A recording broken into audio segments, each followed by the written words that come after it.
Hi students, welcome to Commerce Tutorial. ഇന്ന് നമ്മൾ discuss ചെയ്യാൻ പോകുന്നത് ഡോക്യുമെൻറ്റ്സ് ഓഫ് കമ്പനീസിനെ കുറിച്ചാണ്. നമ്മൾ കഴിഞ്ഞ ക്ലാസ്സുകളിൽ memorandum of association, articles of associations ഒക്കെ ഡിസ്കസ് ചെയ്തു. ഇനി ഒരു കമ്പനീൻ്റെ ലാസ്റ്റ് ആൻഡ് ഫൈനൽ ഡോക്യുമെൻ്റായ പ്രോസ്പെക്ടസിനെ കുറിച്ചാണ് ഡിസ്കസ് ചെയ്യുന്നത്. പ്രോസ്പെക്ടസ് എന്ന് പറയുകയാണെങ്കിൽ section 2 subsection 36 of the Companies Act describe a prospectus as any document issued as a prospectus and includes any notice, circular, advertisement or other document inviting deposit from the public or inviting offer from the public for the subscription or purchase of any shares in or debentures of a body corporate. Prospectus എന്ന് പറയുകയാണെങ്കിൽ ഒരു പ്രോസ്പെക്ടസിനായിട്ട് പുറപ്പെടുവിച്ച എന്തെങ്കിലും notice, പൊതുജനങ്ങളിൽ നിന്ന് deposit invite ചെയ്യുന്നതിനുള്ള അറിയിപ്പ്, circular, advertisement അല്ലെങ്കിൽ മറ്റ് ഡോക്യുമെൻസുകൾ എന്നിവ ഉൾപ്പെടുന്നു. അതുമല്ലെങ്കിൽ എന്തെങ്കിലും പങ്ക് അല്ലെങ്കിൽ ഏതെങ്കിലും തരത്തിലുള്ളൊരു സ്വാധീനം സബ്സ്ക്രിപ്ഷൻ ചെയ്യുന്നതിനോ അത് വാങ്ങുന്നതിനോ പൊതുജനങ്ങളിൽ നിന്ന് ഓഫറുകൾ ഇൻവൈറ്റ് ചെയ്യുന്ന ഒരു ലെറ്ററിനെ പറയുന്ന പേര്, ഡോക്യുമെൻറ്റിനെ പറയുന്ന പേരാണ് പ്രോസ്പെക്ടസ് എന്ന് പറയുന്നത്. അതുമല്ലെങ്കിൽ എന്താണ്, ഒരു ബോഡി കോർപ്പറേറ്റിൻ്റെ ഡിബഞ്ചേഴ്സിനെ പറയുന്ന പേരാണ് പ്രോസ്പെക്ടസ് എന്ന് പറയുന്നത്. Next, features or characteristics of prospectus. First one, it is A document issued as A prospectus. ഒരു കമ്പനി ഇഷ്യൂ ചെയ്യുന്ന അനദർ ഡോക്യുമെൻ്റ് ആണ് ഈ പ്രോസ്പെക്ടസ് എന്ന് പറയുന്നത്. It is an invitation to the member of the public. പൊതുജനങ്ങളെ നമ്മൾ കമ്പനിയിലേക്ക് invite ചെയ്യാൻ വേണ്ടിയിട്ടുള്ള അല്ലെങ്കിൽ മെമ്പേഴ്സിനെ കമ്പനിയിലേക്ക് ഇൻവൈറ്റ് ചെയ്യാൻ വേണ്ടിയിട്ടുള്ള ഒരു ഡോക്യുമെൻ്റ് കൂടിയാണ് ഈ പറയുന്ന prospectus. The public is invited to subscribe to the shares or debentures of the company. കമ്പനിയുടെ ഷെയറുകളിലോ ഡിബഞ്ചറുകളിലോ സബ്സ്ക്രൈബ് ചെയ്യാൻ വേണ്ടിയിട്ട് പൊതുജനങ്ങളെ അഥവാ പബ്ലിക്സിനെ നമ്മൾ ഇൻവൈറ്റ് ചെയ്യുക. It includes any notice, circular, advertisement inviting deposit from the public. ഈ പ്രോസ്പെക്ടസിൽ ഏതെങ്കിലും ഒരു നോട്ടീസ്, സർക്കുലർ, പൊതുജനങ്ങളിൽ നിന്ന് ഡെപ്പോസിറ്റ് ഇൻവൈറ്റ് ചെയ്യുക, അഡ്വർടൈസ്മെൻറ്റ് എന്നിവ ഉൾപ്പെടുന്നുണ്ട്. It includes any notice, circular, advertisement inviting deposit from the public. Same point.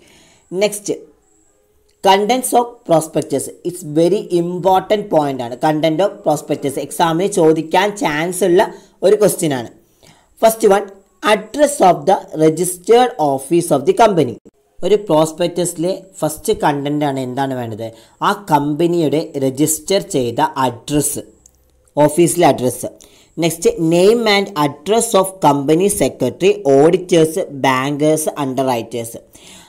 ആ ഒരു കമ്പനിയിലെ സെക്രട്ടറിമാരുടെ അതുപോലെ തന്നെ അയാളുടെ നെയിം, അഡ്രസ്സ്, ഓഡിറ്റേഴ്സിൻ്റെ നെയിം, അഡ്രസ്സ്, ബാങ്കർ ആരാണ്, അണ്ടർ റൈറ്റേഴ്സ് ആരാണ്, ഇതൊക്കെ നമ്മൾ എന്താണ് പ്രോസ്പെക്ടസിൽ ഇൻക്ലൂഡ് ചെയ്യണം. Date of the opening and closing of the issues. എന്നാണോ നമ്മൾ അത് ഓപ്പൺ ചെയ്യുന്നത്, എന്നാണോ നമ്മൾ ആ ഷെയർസ് ഇഷ്യൂ ചെയ്യുന്നത്, അത് ക്ലോസ് ചെയ്യുന്നതിൻ്റെയും ഓപ്പൺ ചെയ്യുന്നതിൻ്റെയും എല്ലാ വിധത്തിലുള്ള ആ ഡേറ്റും കാര്യങ്ങളും ഒക്കെ എന്താണ് ആ പ്രോസ്പെക്ടസിൽ അടങ്ങിയിട്ടുണ്ടാവണം. Next, declaration about the issue of allotment letter and refund within the prescribed time. എന്ന് വെച്ച് കഴിഞ്ഞാൽ നിശ്ചിത സമയത്തിനുള്ളിൽ അലോട്ട്മെൻറ്റ് ലെറ്റേഴ്സ്, അത് റീഫണ്ടുകളും അതുപോലെ അത് നൽകുന്നതിനെ കുറിച്ചുള്ള ഡിക്ലറേഷൻ എന്ന് വെച്ചാൽ ഒരു സ്പെസിഫൈഡ് ആയുള്ള ടൈമിൻ്റെ ഉള്ളിൽ തന്നെ എന്താണ് ആ അലോട്ട്മെൻറ്റിൻ്റെ ലെറ്റേഴ്സും അതുപോലെ തന്നെ അതിൽ വരുന്ന റീഫണ്ടുകളും അത് നൽകുന്നതിനെ കുറിച്ചുള്ള ഒരു ഡിക്ലറേഷൻ എന്താണ് ഈ ഒരു പ്രോസ്പെക്ടസിൽ ഇൻക്ലൂഡ് ചെയ്യണം.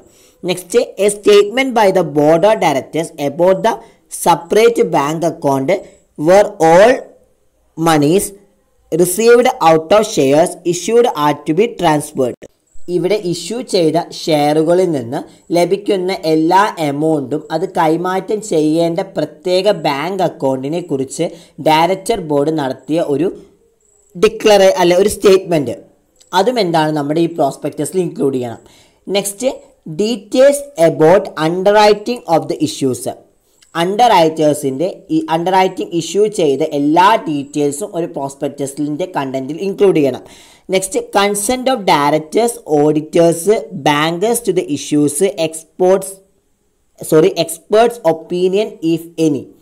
ഈ പറയുന്ന ഒരു പ്രോസ്പെക്ടസിൻ്റെ ഡോക്യുമെൻറ്റിൽ അതിൽ ഡെപ്പോസിറ്റ് ചെയ്യുന്ന ആളുടെ, ഡെപ്പോസിറ്ററിൻ്റെ, ഓഡിറ്ററിൻ്റെ, അതുപോലെ ബാങ്കർ ടു ദ ഇഷ്യൂവറിൻ്റെ ഇതിൻ്റെ ഒക്കെ എന്താണ് കൺസെൻറ്റ് വേണം, സമ്മതം വേണം. Next, the authority for the issue and the details of the resolution passed therefore. ഇവിടെ ഇഷ്യൂ ചെയ്യുന്ന ഷെയർസിൻ്റെ അതോറിറ്റിയും അതുപോലെ തന്നെ എൻ്റെ റെസൊല്യൂഷൻസും ആ റെസൊല്യൂഷൻ്റെ ഫുള്ളായുള്ള എക്സ്പ്ലനേഷൻസും കാര്യങ്ങളൊക്കെ എന്താണ് ഈ ഒരു കണ്ടൻറ്റിൽ നമ്മളെന്ത് പാസ്സാക്കണം എന്നാണ് പറയുന്നത്. സ്പെഷ്യൽ റെസൊല്യൂഷൻസ് അവിടെ പാസ്സാക്കണം. എന്തിനു വേണ്ടിയിട്ട്? അതിന് ആ ഷെയർസ് ഇഷ്യൂ ചെയ്യാനുള്ള അതോറിറ്റിക്ക് വേണ്ടിയിട്ട്. Next, the procedures and time schedule four allotment and issue of securities. ഇവിടെ സെക്യൂരിറ്റികളുടെ അലോട്ട്മെൻറ്റിനും ഇഷ്യൂവിനുമുള്ള എല്ലാ വിധത്തിലുള്ള പ്രൊസീജിയേഴ്സും അതെന്താണ് നമ്മൾ പാലിക്കണം എന്നാണ് പറയുക. ആ നടപടിക്രമങ്ങൾ അഥവാ ആ ടൈം ഷെഡ്യൂൾഡ് ഉണ്ടായിരിക്കണം ഇതിൽ കണ്ടന്റ് ഓഫ് പ്രോസ്പെക്ടസിൽ. Next, capital structure of the company. ഒരു കമ്പനിയുടെ ക്യാപിറ്റൽ സ്ട്രക്ചർ എന്താണ് ഈ കണ്ടന്റ് ഓഫ് പ്രോസ്പെക്ടസിൽ അടങ്ങിയിട്ടുണ്ടാവണം. Next, main object and present business of the company and its locations. ഒരു കമ്പനിയുടെ പ്രധാനപ്പെട്ട ഒബ്ജക്ട്സ്, അതുപോലെ നിലവിലെ ബിസിനസ്, അതിൻ്റെ ഒക്കെ ഒരു പ്ലേസ്, ലൊക്കേഷൻസ് ഇതൊക്കെ അതിൽ മെൻഷൻ ചെയ്തിരിക്കണം. Next, main object of public offer and term of the present issue. പ്രോസ്പെക്ടസിൽ മെയിനായിട്ട് അവിടെ എന്താണ് ഒബ്ജക്റ്റ് ഓഫ് പബ്ലിക് ഓഫർ എന്ന് വെച്ച് കഴിഞ്ഞാൽ ഒരു പബ്ലിക് ഓഫറിൻ്റെ പ്രധാനപ്പെട്ട ലക്ഷ്യം എന്താണെന്നുള്ള അവിടെ പറയണം. അതുപോലെ തന്നെ ഒരു പ്രസൻറ്റ് ഇഷ്യൂവിൽ ഏതൊക്കെ ടേംസ് അല്ലെങ്കിൽ ഏതൊക്കെ ടേംസ് ആൻഡ് കണ്ടീഷൻസ് ആണ് വെക്കേണ്ടത് എന്നുള്ളതും കൂടി നമ്മളതിൽ മെൻഷൻ ചെയ്യണം. Next, minimum subscription amount payable by way of premium issue shares otherwise than on cash. എന്ന് വെച്ച് കഴിഞ്ഞാൽ മിനിമം സബ്സ്ക്രിപ്ഷൻസ്, പ്രീമിയം, അതുപോലെ തന്നെ ആ പ്രീമിയം വഴി എങ്ങനെയാണ് അടയ്ക്കേണ്ടത്, ഇതൊക്കെ എന്താണ് ഈ ഒരു ഷെയറുകൾ എങ്ങനെയാണ് ഇഷ്യൂ ചെയ്യേണ്ടത്, ഇതൊക്കെ നമ്മൾ ആ ഒരു കണ്ടന്റ് ഓഫ് പ്രോസ്പെക്ടസിൽ ഇൻക്ലൂഡ് ചെയ്യണം. Next, details of directors including their appointment and remunerations. ഡയറക്ടേഴ്സിൻ്റെ ഡീറ്റെയിൽസ് ആയ അവരുടെ അപ്പോയിൻമെൻറ്റ്, അതുപോലെ തന്നെ അവരുടെ റെമ്യൂണറേഷൻ, അവർക്ക് എത്രയാണ് സാലറി പ്രൊവൈഡ് ചെയ്യുന്നത്, ഈ ഡീറ്റെയിൽസ് ഒക്കെ എന്താണ് നമ്മൾ ഈ പ്രോസ്പെക്ടസിൽ ഇൻക്ലൂഡ് ചെയ്യണം. Next, disclosure about source of promoter contributions. ഇവിടെ പ്രൊമോട്ടറുടെ കോൺട്രിബ്യൂഷൻസിനെ കുറിച്ചുള്ള അല്ലെങ്കിൽ കോൺട്രിബ്യൂഷനിൽ ഉൾപ്പെടുന്ന കുറച്ച് സോഴ്സസുകളുണ്ട്. അതൊക്കെ എന്താണ് ഈ കണ്ടന്റ് ഓഫ് പ്രോസ്പെക്ടസിൽ വെളിപ്പെടുത്തണം. Next, particular relation to management perception of risk factors specific to the project, gestation period of the project, extent of progress made in the project and deadlines for completion of the project. ഈ prospectus എന്ന ഡോക്യുമെൻറ്റിൽ അതിൻ്റെ risk factors, അതുപോലെ തന്നെ specific to the project, gestation period of the project, ഗസ്റ്റേഷൻ്റെ period എത്രയാണ് ആ പ്രൊജക്റ്റിൽ മെൻഷൻ ചെയ്യണം. അതുപോലെ തന്നെ extent of progress made in the project and deadlines for completion of the project. ഒരു പ്രോജക്റ്റ് എങ്ങനെ കംപ്ലീറ്റ് ചെയ്യണം, ആ കംപ്ലീറ്റ് ചെയ്യാനുള്ള എല്ലാ കാര്യങ്ങളും അതുപോലെ ഇതൊക്കെ എന്താണ് അതിൻ്റെ കണ്ടൻറ്റിൽ എന്ന് വെച്ചാൽ പ്രോസ്പെക്ടസ് എന്ന കമ്പനീസിൻ്റെ ഡോക്യുമെൻറ്റിൽ നമ്മൾ ഇതൊക്കെ ഇൻക്ലൂഡ് ചെയ്യണം എന്നാണ് പറയുന്നത്. നെക്സ്റ്റ്, കൈൻഡ്സ് ഓഫ് പ്രോസ്പെക്ടസ് അല്ലെങ്കിൽ types of prospectus. First one, statement in lieu prospectus. Statement in lieu prospectus എന്ന് പറയുകയാണെങ്കിൽ a public company which does not raise its capital by public issue need not issue a prospectus. In such a cases a statement in lieu of prospectus must be filed with the registrar 3 days before the allotment of shares or debentures is made. It should be dated and signed by each director or proposed director and should contain the same particulars as are required in the case of prospectus proper.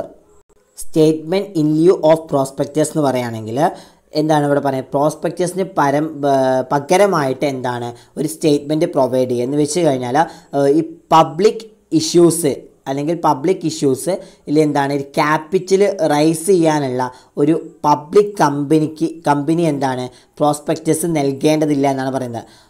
Public issues അതിലെന്താണ് capital rice ചെയ്യാൻ വേണ്ടിയിട്ട് ഒരു public company prospectus നൽകേണ്ടതില്ല. അത്തരം ഒരു സാഹചര്യത്തിൽ ഷെയറുകളോ ഡിബഞ്ചറുകളോ അനുവദിക്കുന്നതിന് 3 days മുമ്പ് പ്രോസ്പെക്ടസിന് പകരമായിട്ട് ഒരു സ്റ്റേറ്റ്മെൻറ്റ് രജിസ്ട്രാർക്ക് സമർപ്പിക്കണം. ഇത് ഓരോ ഡയറക്ടറോ അല്ലെങ്കിൽ സ്പെസിഫൈഡ് ആയിട്ടുള്ള ഡയറക്ടറോ അതാത് തീയതിയിൽ അവർ സൈൻ ചെയ്ത ഒരു സ്റ്റേറ്റ്മെൻ്റ് ആയിരിക്കണം. കൂടാതെ പ്രോസ്പെക്ടസിന് ഉചിതമായ സാഹചര്യത്തിൽ ആവശ്യമായ അതേ വിവരങ്ങൾ അടങ്ങിയിരിക്കണം എന്നാണ് പറയുന്നത്. അപ്പോൾ അത്തരം ഒരു പ്രോസ്പെക്ടസിനെ പറയുന്നതാണ് സ്റ്റേറ്റ്മെൻറ്റ് ഇൻ ലിeu ഓഫ് പ്രോസ്പെക്ടസ് എന്ന് പറയുന്നത്. Next, deemed prospectus. Section 25 of the Companies Act 2013 provide that all documents containing offer of shares or debentures for sales shall be included within the definition of the term prospectus and shall be deemed as prospectus by implication of law. Deemed prospectus എന്ന് പറയുകയാണെങ്കിൽ companies act 2013 section 25 പ്രകാരം ഷെയറുകളുടെയോ ഡിബഞ്ചറുകളുടെയോ offer അടങ്ങിയ എല്ലാ ഡോക്യുമെൻസും prospectus എന്ന ടേംസിലാണ് define ചെയ്തിട്ടുള്ളത് അല്ലെങ്കിൽ ഡെഫിനിഷനായിട്ട് ഉൾപ്പെടുത്തിയിട്ടുള്ളത്. അങ്ങനെ ഉൾപ്പെടുത്തുകയും അത് ഒരു ആക്റ്റിൻ്റെ അല്ലെങ്കിൽ ഒരു നിയമത്തിൻ്റെ സൂചന പ്രകാരം ഒരു പ്രോസ്പെക്ടസിനായിട്ട് കണക്കാക്കുകയും ചെയ്യുന്നു എന്നാണ് പറയുന്നത്. അത്തരം ഒരു പ്രോസ്പെക്ടസിനെ പറയുന്നതാണ് deemed prospectus. Next, arbitrage prospectus. Section 2 subsection 1.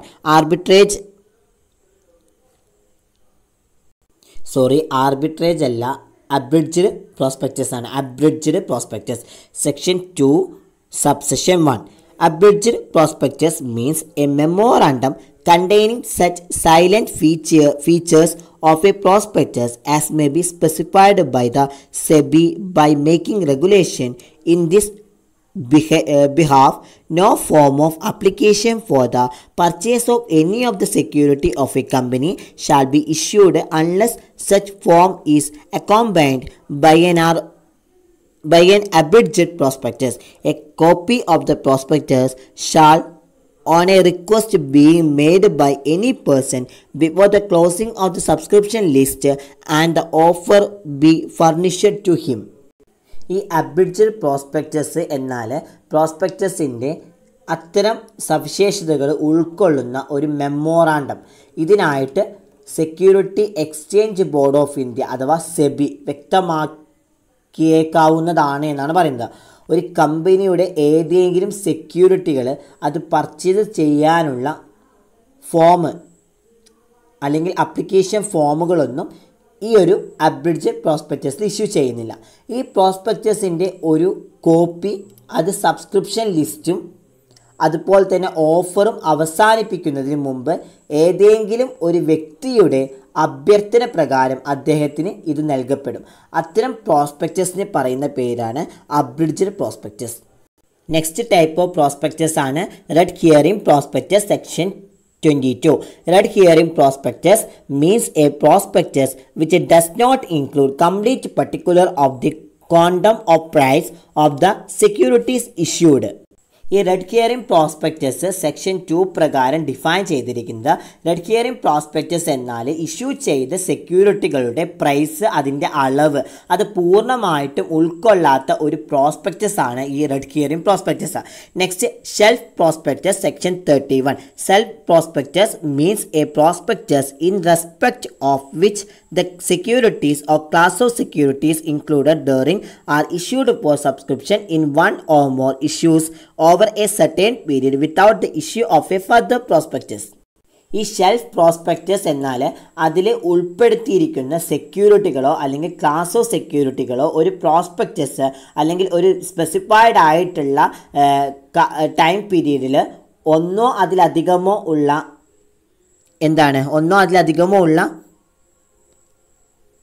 included security one or more issued over a certain period without the issue of the further prospectus. ഇവിടെ പറയുന്ന ഒരു സ്പെസിഫൈഡ് ആയിട്ടുള്ള ടൈം പീരീഡിൽ ഒന്നോ അതിലധികമോ ഉള്ള ഒരു കാലങ്ങളിൽ അഥവാ ഓരോ പാർട്ടിൽ അത് സബ്സ്ക്രിപ്ഷനുമായിട്ട് കൂടുതലായിട്ടൊരു പ്രോസ്പെക്ടസ് നൽകാതെ തന്നെ നമുക്ക് ഡിസ്ട്രിബ്യൂട്ട് ചെയ്യുന്നു എന്നാണ് പറയുന്നത്. എന്ന് വെച്ച് കഴിഞ്ഞാൽ ഷെൽഫ് പ്രോസ്പെക്ടസ് എന്നാൽ അതിലെന്താണ് ഉൾപ്പെടുത്തിയിരിക്കുന്നത്? എന്താ പറയുന്നത്, ഷെൽഫ് പ്രോസ്പെക്ടസിൽ പറയുന്നത് അതിൽ ഉൾപ്പെടുത്തിയിരിക്കുന്ന സെക്യൂരിറ്റികളോ അല്ലെങ്കിൽ ക്ലാസ് ഓഫ് സെക്യൂരിറ്റികളോ ഒരു പ്രോസ്പെക്ടസ് അത് ഒരു നിശ്ചിത കാലയളവിൽ ഒന്നോ അതിലധികമോ ഉള്ള ലക്കങ്ങളിൽ എന്താണ് സബ്സ്ക്രിപ്ഷനായിട്ട് കൂടുതൽ പ്രോസ്പെക്ടസ് നൽകാതെ തന്നെ നമുക്ക് എന്താണ് കൂടുതലായുള്ള പ്രോസ്പെക്ടസ് നൽകില്ല. ഒന്നോ രണ്ടോ വട്ടം എന്ന് വെച്ചാൽ അതും എന്താണ് സ്പെസിഫൈഡ് ആയുള്ള ടൈം പീരീഡിൽ മാത്രം കണക്കാക്കിയിട്ടാണ് നൽകുന്നത്. അപ്പോൾ അതിനനുസരിച്ചാണ് അവിടെ ഡിസ്ട്രിബ്യൂട്ട് ചെയ്യുന്നത്. അല്ലാതെ ഒന്നിൽ കൂടുതൽ വെറുതെ നമ്മൾ ഇൻവിറ്റേഷൻ ഡോക്യുമെൻ്റ് ആയിട്ട് ഇങ്ങനെ കൂടുതലായിട്ട് നമ്മൾ എന്താണ് കൊടുക്കില്ല. ഷെൽഫ് പ്രോസ്പെക്ടസ് ആണ്. അപ്പോൾ ഷെൽഫ് പ്രോസ്പെക്ടസ് ആയതുകൊണ്ട് തന്നെ അവിടെ നമുക്ക് എന്താണ് സ്പെസിഫൈഡ് ആയുള്ള ടൈം പീരീഡിൽ നമ്മളത് പ്രൊവൈഡ് ചെയ്യുള്ളൂ. അപ്പോൾ ആ സ്പെസിഫൈഡ് ആയുള്ള ടൈം പീരീഡ് കറക്റ്റായിട്ട് ഉണ്ടാവണം. ആ കറക്റ്റ് ടൈം പീരീഡിൽ എന്താണ് ഈ സെക്യൂരിറ്റികളോ അല്ലെങ്കിൽ ക്ലാസ് ഓഫ് സെക്യൂരിറ്റികളോ അതിൽ ഉൾപ്പെടുത്തിയിട്ടുണ്ടാവണം. അത്തരം പ്രോസ്പെക്ടസിനെ പറയുന്നതാണ് ഈ പറയുന്ന ഷെൽഫ് പ്രോസ്പെക്ടസ് എന്ന് പറയുന്നത്. അപ്പോൾ ഇതാണ് ഡിഫറെൻറ്റ് ടൈപ്സ് ഓഫ് പ്രോസ്പെക്ടസ്.